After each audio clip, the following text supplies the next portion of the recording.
Hello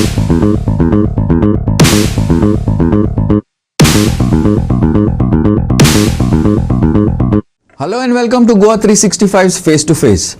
Now we've just finished off the Karnataka elections. After 3-4 days, the swearing in is also done. Siddharamaiah is the chief minister, second time or second and 2.5 times back he was, and then DK Shivkumar is the deputy CM, supposed to be taking big responsibility, and another 8 MLAs also have been sworn in on Saturday.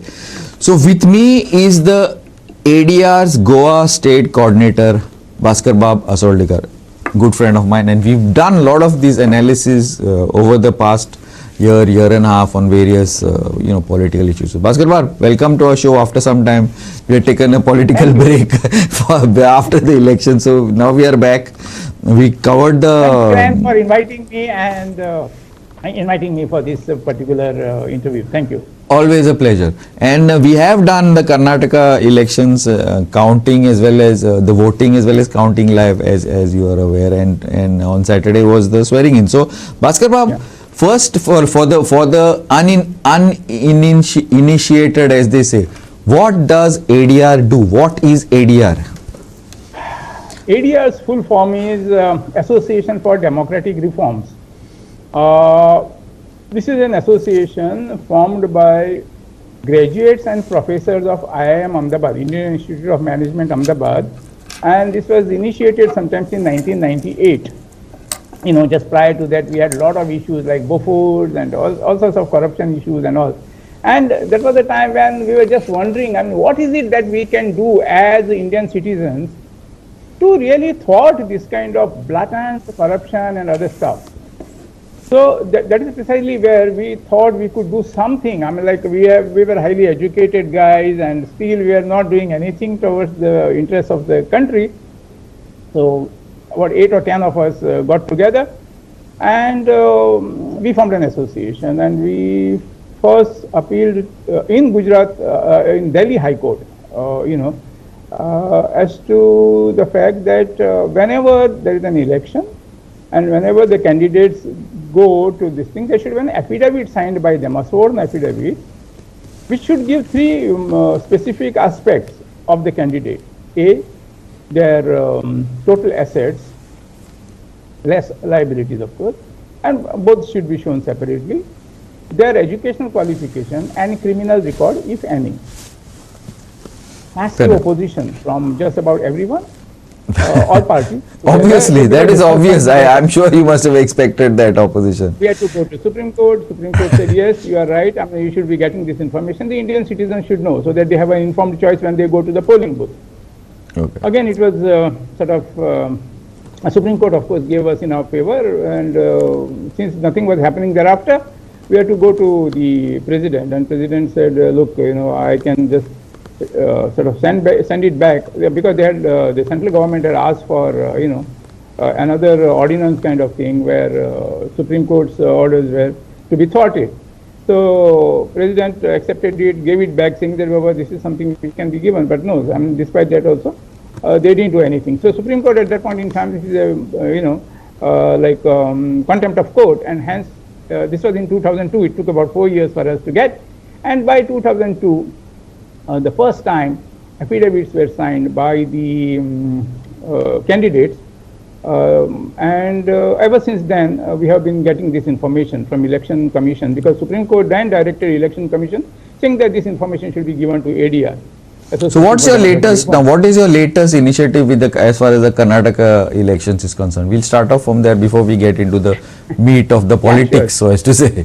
We came out with the criminal records and educational qualification, assets and liabilities of all the candidates, and now the winners. The winners. The other candidates don't matter now. It's only the winners now. The 224, and the average assets of these 224 winners, average is 65 crores. Wow, that's a lot. One of the highest. Without doubt, one of the highest. No other state can boast of this kind of figure. So that's one part. And the other part, it should really be a matter of great concern is the increasing criminality in politics. But what I was saying is that we always thought that Goa was very prosperous, Goa, Delhi. Is Karnataka so prosperous that all the MLAs are like 65 crore plus and so many, one third? Is that it? Is it a reflection, true reflection of the people? Because ultimately MLAs or MP are supposed to be the, representatives of the people, right? Yes, for sure, they should ideally be, but are they? Only as far as the figures show? No, I'll tell you something interesting without, meaning disrespect to Congress and congressmen. But still, if instead of the present chief minister, the deputy chief minister was made chief minister, suppose, then the chief minister would have been worth 1,245 crores. Wow. D.K. Shivakumar's assets, as declared by him in his affidavit for this election, are 1,245 crores. Wow. Against some 50 odd crores of Siddaramaiah. So, if only you are talking about the chief minister's being crorepati, this is what the scenario is. See, like, and he has been a Congress worker and then Congress leader and, the Shakha Pramukhs and all. He has risen through the ranks. So, I don't know what is it that makes him that kind of this thing, but I'm not trying to this thing, but this is true of many of them. There are many of them who are more than 100 crores. Okay, I just wanted to put something across. I don't know if you are aware or many people are aware. The total net worth, 1% of the population in India is, I think, around 1 crore rupees, 1.14 of something like that. Net worth, the top 1%. So if you are talking that of legislators of being like 100 crores, that means they are in the very high net worth or ultra high net worth. Ultra high net worth is, I think, 30 crores or 40 crores, something like. You are aware of this? When you talk about 1,000 plus crores. 240 is the ultra high net worth. Yeah, this is what. But when you talk about 1,000 and odd crores, it would be in the first about 1 lakh people or maybe whatever. I mean, I wouldn't really literally, have access to the figures, but extremely high. And unless you are a major industrialist, I'm not sure how you can really accumulate that kind of money. So all the three parties have that kind of money. But what is my major concern beyond even that is the guys with serious crimes. Serious crimes which include attempt to murder, rapes, molestations and what have you. So, and obviously Karnataka population, 30% or 33% of them, 1/3 of the Karnataka population must not be having serious crimes. See, and moreover, the winners are never true representatives in today's world in India. It's supposed to be, but right? Supposed to be. Ideally. Is this not a little bit of a scary thing, because ultimately as even after the people are educated, like now it's not that the figures are not going out, that assets are there, criminal cases, all these winners, all these figures are going out before elections, right? So if before elections people don't care about this, then it basically, that means they are not interested in these figures, or they are not interested. They are interested in whatever in these people. Does it show? What does it show? I am confused, to be frank. What does your analysis show you or tell you? Partly it is indifference to the characteristics of their candidate. What perhaps the voters, most of them must be looking for is, typically goya ba munta tashe. मुगे काम कोण करतलो, मुझे काम कोण करतलो, okay, मुझे काम जर वो करतलो जाल्यार तो म्हाका रायट एप्रोप्रिएट दिसता. तेजी क्रायम्स कितें आसूं, ताणें कितले पयशे एक्युमुलेट करूं, म्हाका तो कितें दिता, मुझे काम कोण करता, मुझे चेड्याक नाल्यार चेडवाक कोण जॉब दिता. Now those things matter to us, not only in Goa, in other parts of the country also, whether affluent state or non-affluent state. And we sort of, go on harping all the kind of this thing on the government. But when it comes to a job in the government, we are the first people to run for it. So that's what it is. So, yeah, so you people don't bother, and that's how it's clearly reflected in the results of even Goa, Goa Assembly election. You have criminals as many as you want, and that's how it is. No, but that's what I'm saying. My point is exactly that. See, now earlier we could say no, nobody knew the figures. We didn't know that these people were involved in this. Today everything is available. Affidavits aside, it's uploaded. Everything is there, but it doesn't seem to matter. Just about no one is really bothered about it. Even unfortunately, and I don't know whether I should be talking about it.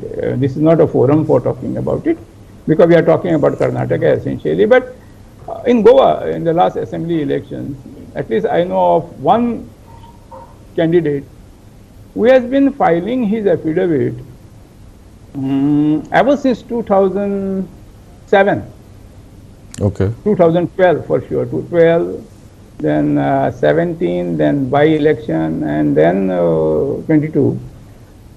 4 times the assets are exactly the same till the last paisa. Really? Wow. Yeah. Copy and paste. This is the value of the land. Now what has happened is, this gentleman has given the figures of the cost of purchase, and hence they are the same. Now what you are supposed to give under 8A and 8B of that affidavit, section A, is Market rate. that you are required to give at current market value. Has Now, anybody done it? Anybody does it at current market value? Yes, just about everyone does it at current market value. I have gone through them, at least for Goa. I don't know about other states. For Goa, I had done it for just about all candidates, and primarily for those veterans who have ultimately won the election. But I know for sure there was one.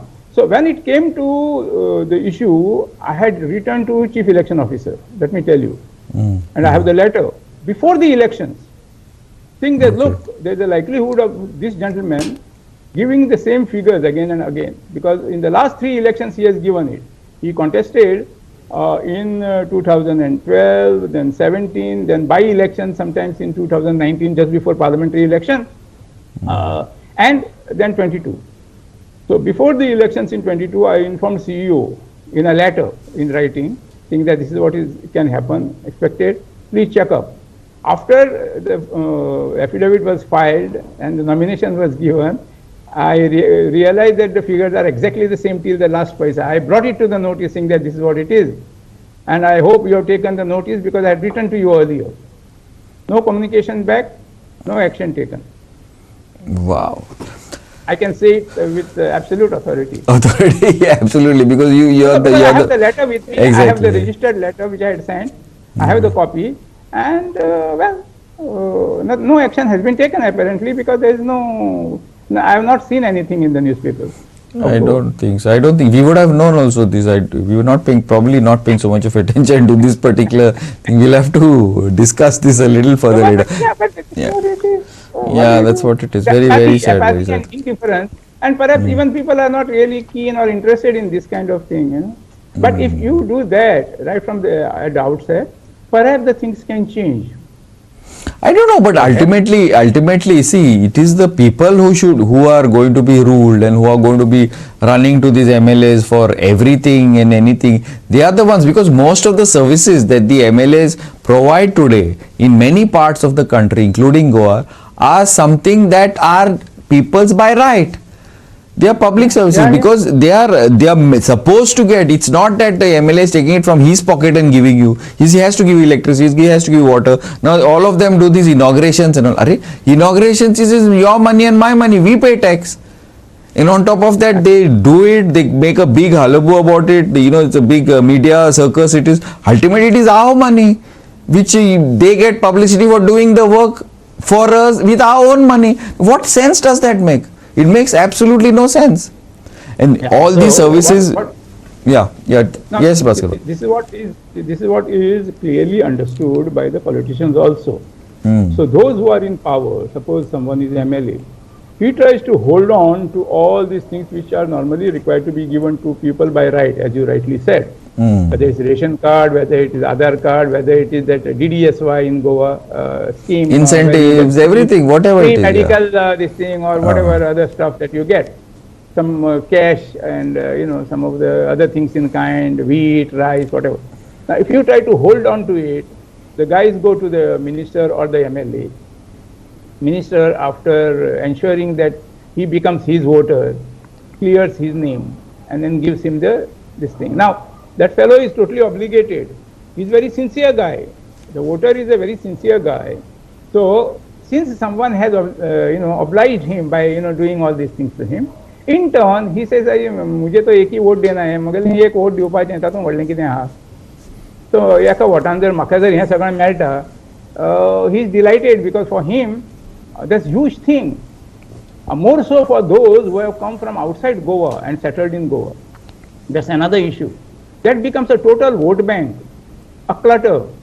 You see all the veteran politicians today, and I think I'm digressing from the Little bit, yeah, but it's important, yes. Yeah, but because it's connected. Karnataka and Goa and this whatever is very connected, yes. About 8 or 10 MLAs even today have clutters of voters in a state where the total electorate in a constituency are just about 25 to 30,000. In Goa, 25 to 30,000 each constituency. Even if you have a voter bank of 5,000, and if it is a 3-cornered or 4-cornered contest in that constituency, you become a clean winner. Say Naveli, for example. Say Naveli, for example. Something which is close to your... Every constituency is like that. You see, like, today, or your what is that? Shimbel, all Shimbel, that, of course. Yes. All those places, people have their vote bank.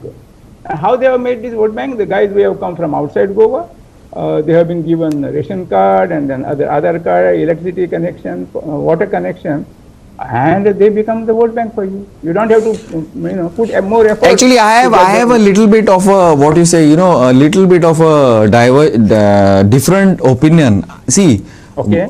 Why I'll tell you. I feel that people responsible, I'm also digressing, we will go back to the Lok Sabha and Karnataka a little bit, but I feel that this is the fault of Goans, which the psychology of us Goans, the politicians have perfectly figured out.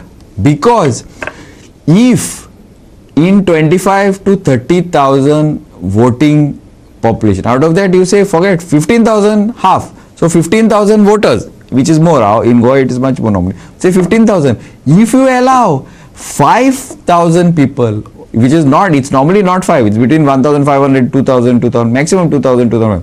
If you allow 2,000 people to dictate terms to 25 to 30,000 people, then who is the fool? The 25 to 30,000 people. Now we Goans allow politicians to divide us so that the person who holds the gun to our head becomes 1,500 to 2,000 people. Now who's the fool? We are the fools. And then we say no, clusters, migrant population, X, Y, Z, vote banks. No, the vote bank is a Goans. Till today, Goans are holding maybe in one time, hopefully not in my lifetime, but after a few years, then maybe it will, the demography may change. But as of now, no. As of now, still 75% in most constituencies, majority of the constituencies, including places like in Murmugaon Taluka, are Goans. But Goans allow their vote to be divided so that the politician makes use of these clusters and wins. I don't know, this is my logic. Basically, number game, don't you think? Yeah, but I'll tell you it's something different. When it is a vote bank per se, suppose it is minority. I mean, like in Goa also it's almost identical. I'm not talking about majority Hindu, minority Christian. No, like the outsiders who come from, they vote in a cluster. Yes. What happens in Goa? Suppose even presuming that Goa is 62% Hindus or 60% Hindus. Forget that. But when we vote as one caste and second caste and third caste and fourth caste. So when we vote in a very I agree. Split up kind of. I agree. But then that is responsible for somebody making advantage, no? and politicians work on that, and then You are basically saying what I said in a different way. Yeah. See, but ultimately the land is whose? Ultimately land is whose? Then today you say no, the fish, all the fish vendors are not Goans, all the vegetable vendors are not Goans. Kalangut belt, all these dance bars are come. It's being controlled by outsiders. Then robberies, like that day Chief Minister was saying that all the thieves and all are. Are? If the Goans only are not bothered, they are allowing them to sit on your head, then what do you expect? You're going to expect that same thing, no? It's going to happen. Now, if you feel you're so entitled that you do what you want and then you give advantage for everybody else to come and do what they want, how do you expect it to remain? It's a dog eat dog or cat eat cat world today, no? Unfortunate part, Glenn, in this entire thing perhaps is politicians have a very short-term view of what they do. They are looking at their own personal interest at the first priority. So are locals also. So are local voters, no, Bhaskar Bab. So are local voters, no. So Goa's interest, although someone may say Goenkar and how Goenkar, Goa's interest when it comes to politicians is the last. Essentially, it is what I'm going to gain in the next elections and whether my position is safe and how can I make it still safer is the only way where we have been working. And this is not only true here, it is true of Karnataka everywhere. In Karnataka, the caste system is very, very powerful. Very strong, yes. Whether it is Vokaliga or whether it is Lingayats, they are, that's what it is. One of the reasons, I'm very convinced, why BJP lost, one of the several reasons, and I have quite a few reasons why BJP lost. Yeah, we'll discuss that. But before that, we'll discuss that. Yeah, please go ahead. Yeah. But one of the reasons was Lingayats were totally dissatisfied. Lingayats are 19% of the total population of Karnataka. And they were quite dissatisfied for several reasons. So that was one of the major reasons. So caste is playing a major role. Vokaliga, rock, stock, barrel voted for Congress because D.K. Shivakumar is Vokaliga. Very clearly. But Bhaskar Bab, fair enough. Granted what you're saying. Totally 120%, 132, 1000%. I agree. But who are the Lingayats? Are they Biharis? Are they Goans? Who are they? Who are they? They are Karnataka, right. Who are the Vokaligas? Are they from UP? Or are they from Goa? Or are they from Maharashtra? Correct. So, correct. Yeah. So my issue stands. You're underlining my thing. What I'm saying is fair enough. What does it matter whether a Goan GSB or a Goan Bandari or a Goan OBC or a Goan ex-Catholic, Muslim, anybody is the deciding force and becomes the leader? What does it matter? It does not matter. I am not talking about the Goan and the caste division. I am talking about that we Goans from all castes, creeds, religions and all allow a small minority of people to dominate over us, and on top of that we creep. No, it is a vote bank. Arre? See, in Karnataka, it is not the people whom from other states, from whichever state it might be, Gujarat, Maharashtra, Bombay, they are not the people who are the ones who are deciding. No, it is the locals. My point is, let the local Goans decide our fate. Why shouldn't we? Now, as you said, Vokaligas, lock, stock and barrel voted for X. The Lingayats, lock, stock and barrel voted for Y. That's why X, Y won. But who? The Kannadigas, people from Karnataka, lock, stock and barrel voted for X and they won. No issues, whoever it might be. This is my point. So why don't we Goans, lock, stock and barrel decide and vote for one person? Who will be able to dominate it then? Nobody. You get my point? Do you get my point? But remember this, I am saying it again. It is we Goans who are responsible for the politicians making use of us and taking us for granted and then scaring us, putting that psychology in our mind. No. We have our vote bank. Who are you? Arre, without us they cannot win. That nobody goes to see. It's a psychological tactic. The politicians behave and function and act by checking up the frailties of the voters. They know what are the weaknesses of the voter and play with it and then act upon that. But we should, it is our, ultimately it is our land, it is our people, our life. No, see, we should take the example of all the neighboring states and do whatever is necessary there, no? No, but neighboring states also are almost on identical this thing, you know, like, you see whether it was, I mean, like, and even after people voting for the particular party, what happens? You saw it in Karnataka last time, 2018, and then in 2019 in Maharashtra. I'll just give one example and then we'll break up. What happened really? The party who got the first rank could not form the government. The party who got second rank and third rank came together and fair enough. Fair, that is politics, but that is if the people wanted a particular party to, you know, rule them, you move out and then, you know, try to join together. No. That is politics. See, I am not getting into that is politics. But the people who voted for party number 1, who got the highest number of seats, people who voted for party number 2, they are all from Karnataka. They are not from Goa who came and voted for those members. My point is this: here, let the politics happen. Let party number 1 party, let them fight. What I'm not into that. What I'm saying is, let the party number 1, dominated by the people from that state, let them come to power. Not party number 1 saying that no, he is my vote bank, because of him I came to power. No, Goan politician should be elected by Goans. The final deciding vote should be by Goans, and nobody from outside, and none of them can threaten us by saying that. Glenn, it is so very difficult today to even define who is a Goan. Okay, Bhaskar, but we will get into that discussion some other time. I don't think it is that difficult. Maybe it is not. But I don't think that is a different matter.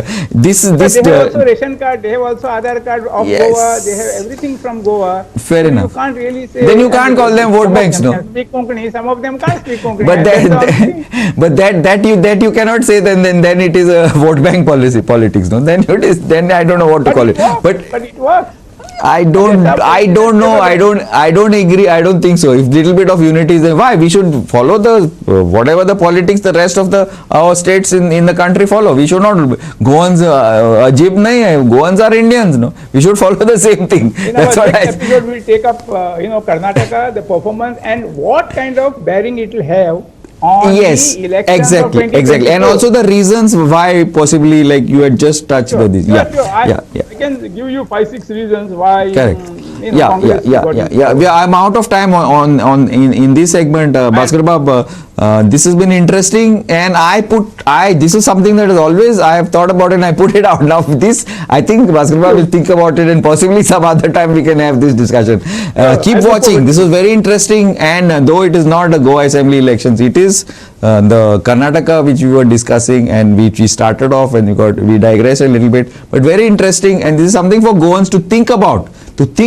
And realize how we should hold the reins in Goa. We cannot hold the reins in Karnataka or Maharashtra, Gujarat. We have to hold the reins only in Goa, because this is only ours. Thank you.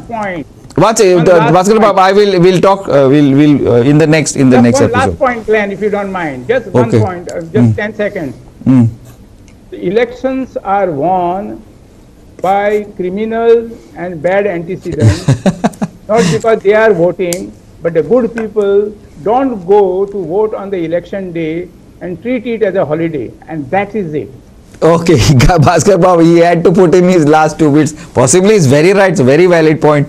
But this is interesting. I think we should all think about it and reflect on it when we go for elections. Lok Sabha in a year and Assembly in another 4 years. Thank you, and keep watching Goa 360. Thank you, Glenn.